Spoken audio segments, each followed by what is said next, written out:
¿Qué tal? Buenas tardes. Espero que esté siendo una muy buena tarde para todos. Bienvenidos al podcast número 9 del Club de los Profanos Filósofos. Vamos desde el principio. Bastante que no hago un podcast. Bueno, pero ya estamos acá. ¿Qué es un podcast? Un podcast es una especie de programa radial, como este. Es para que los oídos trabajen y la vista descanse. Puedes hacer tu tarea, puedes limpiar la casa y escuchar este podcast. Así es. Puedes hacer otra cosa mientras escuchas este podcast de filosofía. Hoy, la filosofía y la política. Veamos qué tan conflictuosos o qué tan conflictuados están estos dos conceptos. Así que hoy vamos a tratar de dilucidar todo esto, porque hay bastantes pensadores, hay bastantes maneras de ver el tema, de tratar el problema. Hoy vamos a tratar de ver el pensamiento de tres grandes expositores: Sócrates, uno de los padres de la filosofía occidental, Aristóteles y Hannah Arendt. Así es, tres grandes titanes que han tenido su pensamiento político, su filosofía política. ¿Pero filosofía política? Vamos a tratar de ver exactamente, ¿existe la filosofía política? Ok, más que todo con lo que está pasando ahora con el país, Bolivia. Vamos desde el principio.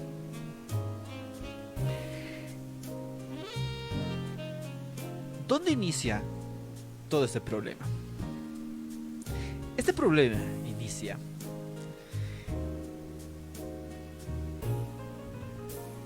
años, unos 2400 años atrás. Exactamente. El cristianismo pone su piedra fundacional en la muerte de Cristo, hace unos 2000 años aproximadamente. La filosofía tiene un hecho fundacional similar a este, y es la muerte de Sócrates, hace unos 2400, 2300 algo años atrás. ¿Y por qué lo comparo? Porque históricamente hablando, tiene la misma validez, tiene el mismo peso. La muerte de Cristo generó una creencia que moldeó el mundo occidental y el mundo entero a lo largo de los años. Y lo mismo, la muerte de Sócrates. ¿Pero por qué murió Sócrates? Sócrates, un hombre griego que se dedicaba a pensar y que se dedicaba a ejercer la mayéutica. La mayéutica es la práctica de escuchar al que debe decirte algo, al que, por así decirlo, debatiendo, y tú le preguntas, se pregunta, y mediante preguntas se trata de llegar a una conclusión, o lo refutas o lo reafirmas. Pero esa es la mayéutica. A él le gustaba practicar la mayéutica con todos los que así lo escuchaban, con todos los que querían discutir con Sócrates. Pero Sócrates, al enseñar las cosas del mundo que él conocía, que él pretendía enseñar a todos, Sócrates, sus ideas caían más que todo en los oídos jóvenes, en los oídos de la gente joven, y no tanto así de las personas mayores, entre comillas. Esto lo llevó a un hecho bastante grave, que es que las personas mayores que les gustaba actuar, les gustaba la vida activa, o trabajas o no trabajas, o vas a pensar todo el día, o de qué vas a vivir. Pero a los jóvenes les encantaba pensar. A los jóvenes griegos de la polis griega, de ese momento, Atenas, Les encantaba pensar en el mundo, pensar en lo universal, pensar en lo eterno. Bueno, esto llegó a tal punto que mucha gente mayor, entre comillas, de la polis griega, lo acusó de pervertir a la juventud. Es entonces que Sócrates, al pervertir a la juventud, se le abre un juicio formal en Atenas. Esto los comento de una manera incluso muy irresponsable y a grandes rasgos, pero esta es la historia. Esa es la historia brevemente. De que Sócrates fue enjuiciado por pervertir a la juventud. Y en este sentido es que se lo halla culpable de que los jóvenes, la juventud de Atenas, se dedica a pensar y a tomar en cuenta sus ideas subversivas al Estado. Porque en ese momento, en la época en donde Sócrates estaba enseñando sus cosas y dando sus visiones del mundo y su interpretación de la realidad, había una democracia en Atenas, la democracia ateniense, pero era muy distinta de la democracia que ahora conocemos. Detalles más, detalles menos. No era una democracia igual, pero sí había una estructura de gobierno en la cual es condenado a la muerte, a beber un veneno que se llamaba cicuta. Y es ahí entonces cuando muchos le dicen: Sócrates, maestro, escapa. Pero Sócrates decide no escapar. Sócrates, al no escapar y al enseñarle a sus discípulos de que aunque injustas las leyes del hombre, se debe acatar, porque es la ley, porque la polis, esa idea de ciudad-estado que había en la antigua Grecia, era la forma más sublime de organización. Es lo que les estaba dando la civilización. Entonces deciden no traicionar sus propias creencias, porque él pudo haber escapado, y hay muchos que después se escaparon, como, si no me equivoco, es Aristóteles, Platón. Entonces decide no escapar y decide que su última enseñanza va a ser morir. De acuerdo, dice. Y es todo un cuento de cómo Sócrates muere. Se realiza su juicio burdo, porque ya se decidió que iba a morir antes que empiece el juicio. El punto es de que muere en convicción de sus ideales y de enseñarles a sus alumnos de que la ley se debe acatar, está por encima de nosotros, porque no se puede ir transgredir a la polis. ¿Y por qué les cuento todo esto? Porque, como les dije, al comparar la historia entre la muerte de Cristo y la muerte de Sócrates, es entonces que hallamos el mito fundacional de la lucha entre política y filosofía. Porque al ser Sócrates un filósofo que no había dejado, él no escribió nada. Todo lo que sabemos de Sócrates lo sabemos por Platón, a través de todos sus diálogos, del banquete, la república y demás. Su discípulo Platón, discípulo de Sócrates, es quien, al estar bastante trastornado y traumado por la muerte de su maestro, a manos de la estructura de poder de la democracia ateniense, es que esculpe su pensamiento político, plasmado en la obra La República. Texto sumamente importante en primer semestre de ciencia política en cualquier universidad del mundo. La muerte de Sócrates marca el hecho fundacional de la dicotomía entre filosofía y política.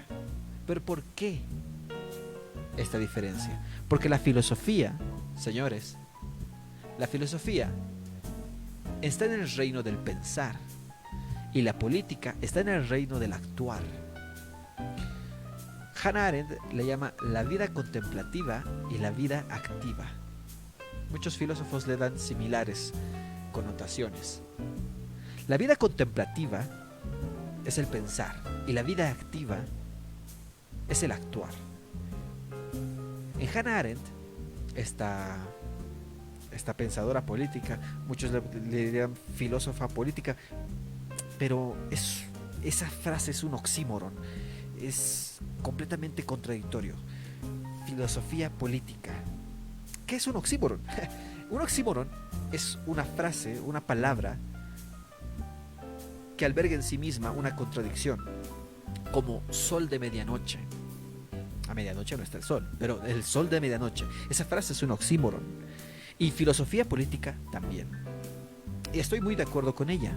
Y vamos a tomar todo el diálogo de este podcast según la visión de Hannah Arendt, porque Hannah Arendt es quien dice que algunos pensadores políticos más, otros no, pero vamos a tomarlos de la objetiva de Hannah Arendt, de que filosofía política es un oxímoron.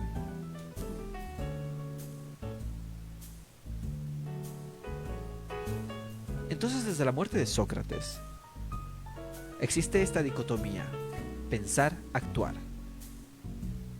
Pensar en lo eterno, el reino de la filosofía es pensar en lo eterno, pensar en lo inmortal. Las ideas de lo bello, lo bueno, lo justo.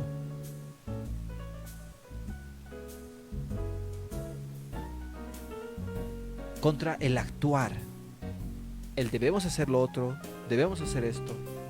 Porque son dos cosas muy distintas cuando tú piensas un mundo ideal y cuando te pones a las manos a la obra de hacerlo exactamente. El pensar y el actuar, que a veces no lo notamos, diariamente están en conflicto en nosotros. Y esto, básicamente, se ha tratado en la tradición de filosofía política desde Sócrates hasta Marx. Según Hannah Arendt, toda la tradición de la filosofía está, por así decirlo, enemistada con la política. Era una especie de relación de jerarquía en donde primero es la filosofía y luego la política. O otros pensadores, primero está la política y luego la filosofía. Pero no siempre debe ser jerárquico, y así vamos a llegar a la conclusión, pero vamos por partes. Ya que hemos introducido esta dicotomía entre filosofía y política, y hemos planteado que la muerte de Sócrates es tan fuerte como la muerte de Cristo en la filosofía, y es a partir de ahí que se genera el rompimiento de lazos entre el concepto de filosofía y política, porque filosofía está en el reino de lo inmortal, de lo eterno, pensamos lo eterno, y la política no piensa lo eterno, la política más bien piensa lo inmortal, y piensa lo mortal, piensa lo humano, piensa el entre nos, porque en esto, política, vamos a ir a su definición. Los griegos le daban esta definición, y esta es la etimología de la palabra política. Los hombres que se interesaban y participaban activamente en todos los problemas de la polis eran llamados políticos. Así eran llamados. No estaba acuñada la palabra política, pero en la antigua Atenas, los hombres que se interesaban y participaban activamente en todos los problemas de la polis griega, la ciudad-estado, Atenas, Esparta, bla, bla, bla, esas se llaman llamadas polis. Esas personas que se interesaban activamente por los problemas de la polis eran llamados políticos. Y de ahí nace la palabra política, y de ahí se acuña el concepto. Como un dato adicional, aquellas personas, parte de la polis, ajenos a los asuntos de los problemas de la polis, eran llamados idióticos. Los políticos y los idióticos. Pero ese no es nuestro problema. Ahorita lo que queremos hallar es la política. La política, en este sentido,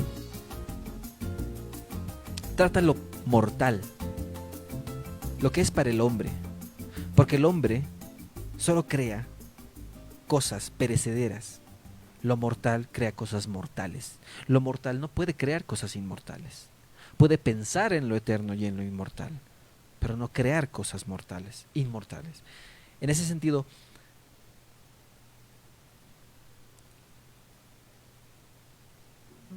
es contradictorio hablar de política filosófica o de filosofía política. No sé si me dejo entender. Porque el hombre es finito. El hombre, el ser humano, el hombre mortal, hallado en un cosmos infinito. Decía Hannah Arendt, la mortalidad, moverse a lo largo de una línea rectilínea en un universo donde todo se mueve en un orden cíclico. Eso es la mortalidad para Hannah Arendt, moverse a lo largo de una línea recta, en un universo que no es recto, en un universo que es cíclico, que es eterno. Y es que Arendt decía de que el ser humano es el único ser mortal, es el único ser finito. Y me dirán, pero los perros, los animales, ellos también mueren, son mortales. Arendt dice no, porque los animales, al ser simplemente entes que existen y que no piensan su futuro ni toman decisiones de acuerdo a su futuro venidero, se replican a sí mismos y son ellos en un ciclo infinito, como ella lo dice, en un orden cíclico. Hoy nace un perro, mañana nace un perro y dentro de 1000 años de repente seguirán existiendo perros. Se van a seguir replicando, pero el ser humano es biográfico. El ser humano, el hombre o mujer, claro, es único. Cada ser humano es único. Por lo tanto es mortal y finito.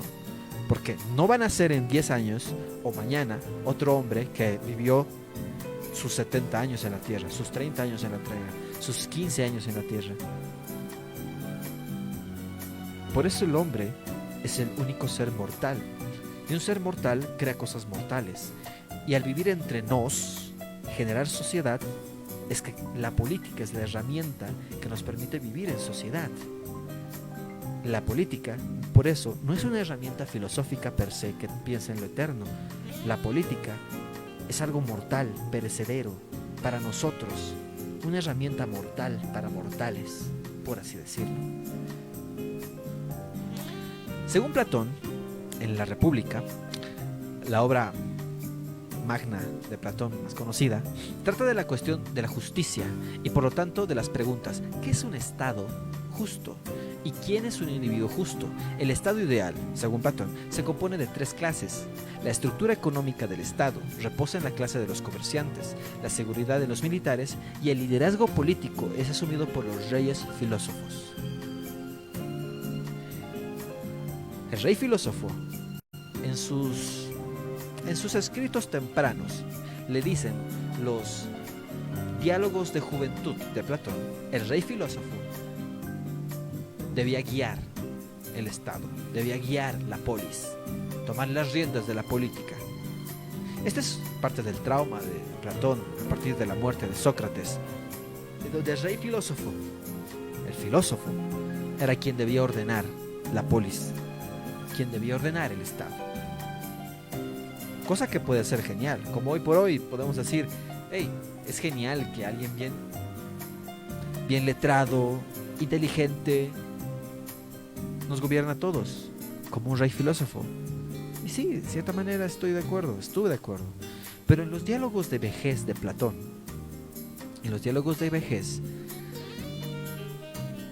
Platón, quien antes, otrora, le daba el poder político al rey filósofo, ya no le da eso. En sus diálogos de madurez, Platón le da este lugar a la ley. La ley. Las leyes, esa estructura de ley que nadie, ni siquiera los que están arriba de la estructura política, se pueden saltar. Y es que la ley es lo que ordenaría el mundo político de esta sociedad del hombre.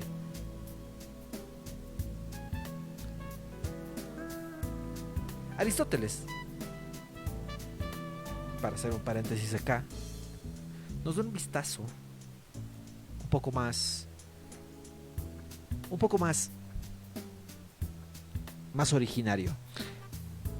Aristóteles propone analizar la política para Aristóteles, propone analizar su origen y su necesidad.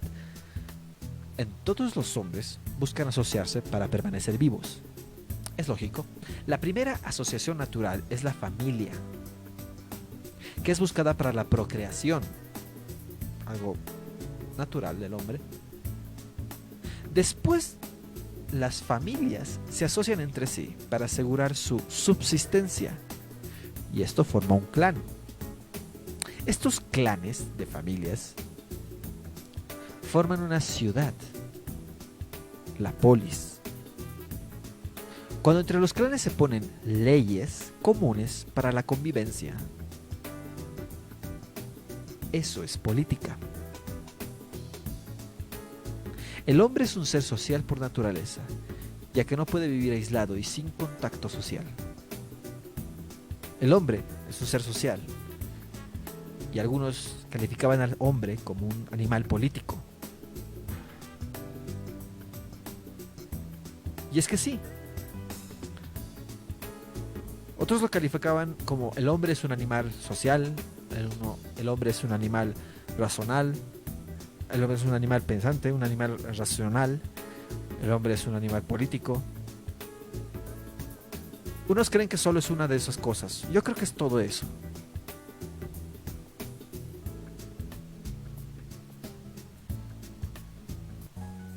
Así es.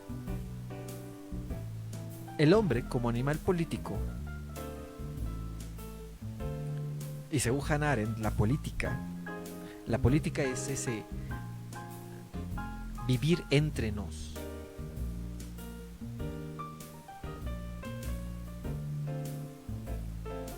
La política es esa herramienta que nos permite vivir en sociedad. Y con esto hacemos política constantemente, diario, mientras nos ponemos reglas de convivencia. Eso es política.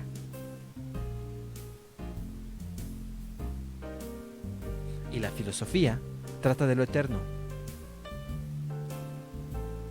Piensa en lo trascendente. La filosofía está en el reino del pensar, en lo que nos dicen la vida contemplativa. Y la política está en el reino de la vida activa, de la acción. Y el pensamiento y acción han sido conceptos peleados en toda la historia de la humanidad. Podemos pensar un mundo ideal y podemos teorizar un mundo ideal, pero implantarlo, hacerlo, tomar acción para llegar a ello, ese es el lío. Vida activa y vida contemplativa. Y es que por eso Hannah Arendt dice que filosofía política es un término contradictorio, es un oxímoron.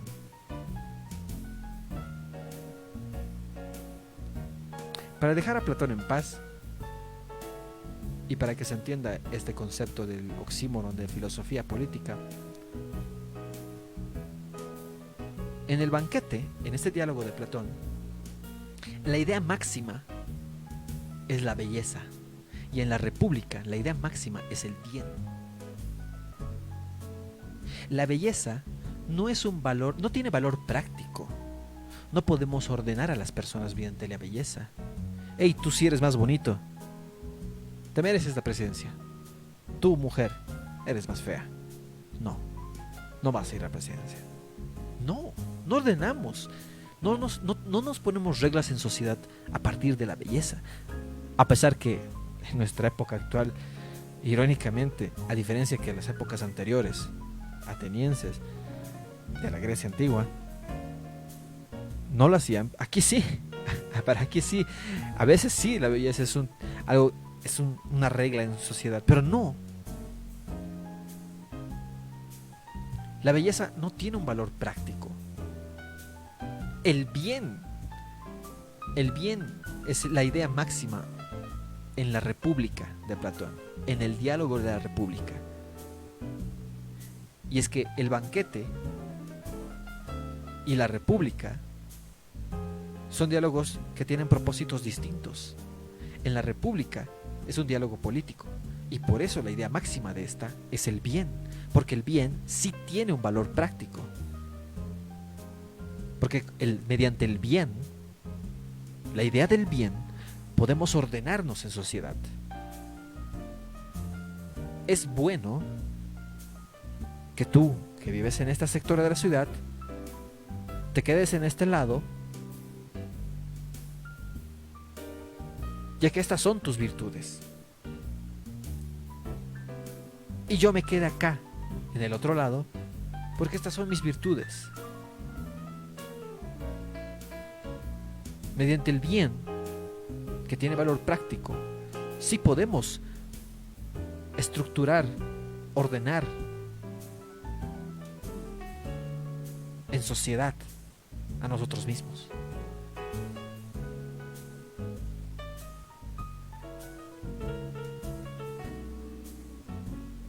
¿Y esto por qué? Para que se entiendan bien el oxímoron de filosofía política.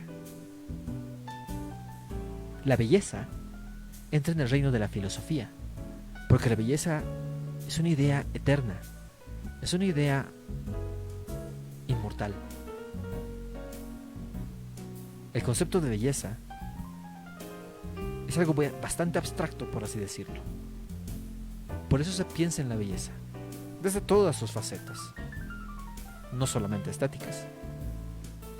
Pero el bien es un pensamiento, una idea bastante práctica, porque podemos pensar en el bien, pero el bien tiene su valor en la praxis, en la práctica. No robarás, no matarás, no hacer esto, no hacer lo otro. Y eso nos pone reglas sociales. Y eso es política.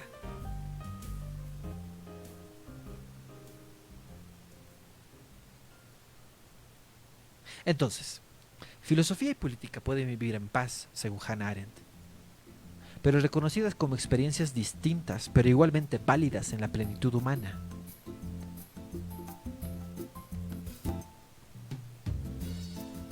Así es. Porque a lo largo de toda la tradición de pensamiento, de filosofía, en la tradición filosófica, ha habido pensadores, filósofos, pensadores políticos y filósofos que han querido poner la filosofía por sobre la política y otros la política por sobre la filosofía.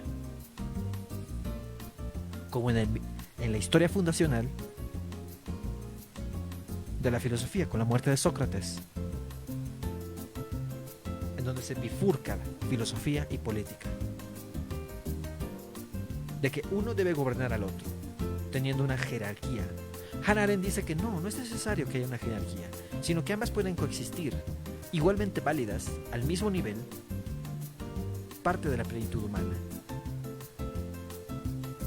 Y como un ejemplo muy práctico, esto se puede reflejar en tú como persona. Puedes pensar en filosofía, en lo eterno, en lo bello, en la justicia. Puedes pensarlo. Puedes quedarte en tu casa todo el día pensándolo. Puedes tener ideas contrarias al status quo. Pero una vez llevadas a la acción, tendrás a toda una estructura en contra o a favor de ti. Y esa es la vida contemplativa y la vida activa, que luchan entre ellas. Y es la razón por la que muchos han dicho, no, primero está la filosofía sobre la política. U otros, no, primero está la política sobre la filosofía. Y yo creo que no. Ambos son válidos y deben estar al mismo nivel. Y deberían estar al mismo nivel. No es que haya un rey filósofo que nos gobierne. O es que haya netamente leyes prácticas que deban gobernar nuestros nuestra forma de pensar en un extremo. Y en eso se diferencian la filosofía y la política. En donde, les repito, filosofía política es un oxímoron. Y espero les haya gustado este podcast número 9 del Club de los Profanos Filósofos. Nos vemos, nos escuchamos, nos oímos en una próxima oportunidad. Hasta luego.